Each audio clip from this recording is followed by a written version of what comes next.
Et Arthur Berda pour l'éditorial avec Le Figaro. Bonjour Arthur. Bonjour David.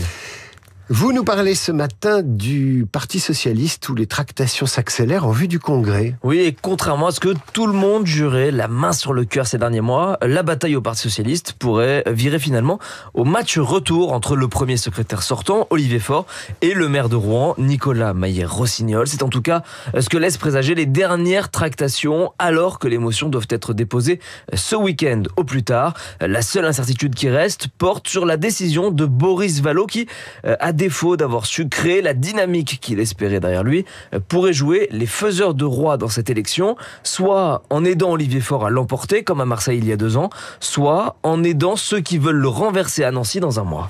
Et quel est le véritable enjeu derrière tout ça ? Eh bien, contrairement aux grandes heures du Parti Socialiste, où ce sont des présidentiables en puissance qui ferraillaient, il n'y a presque plus aucun éléphant dans la pièce, ni dans l'arène aujourd'hui, ni même le moindre débat programmatique de fond, non.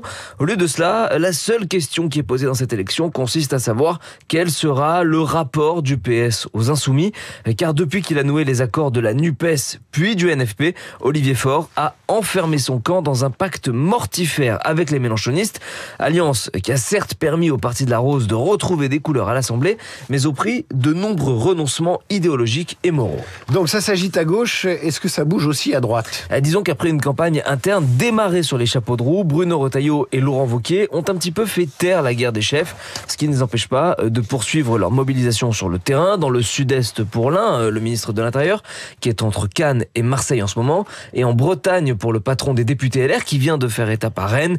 L'occasion, chaque fois, de pousser leur avantage. Bruno Retailleau, en affirmant que sa présence place Beauvau lui permet de faire vivre les idées de la droite au sommet de l'État, comme lorsqu'il engage la France dans un bras de fer avec l'Algérie. Et Laurent Wauquiez, en affirmant que les Républicains ont besoin d'un chef dont la parole sera totalement libre pour pouvoir faire des propositions choc, comme l'expulsion des OQTF à Saint-Pierre-et-Miquelon par exemple. Bref, les deux hommes ont jusqu'à la mi-mai pour faire entendre leur voix et tenter de convaincre les militants avant de devoir s'atteler ensuite à l'indispensable travail de reconstruction qui attend la droite, travail dont la première étape sera inévitablement celle de la réconciliation.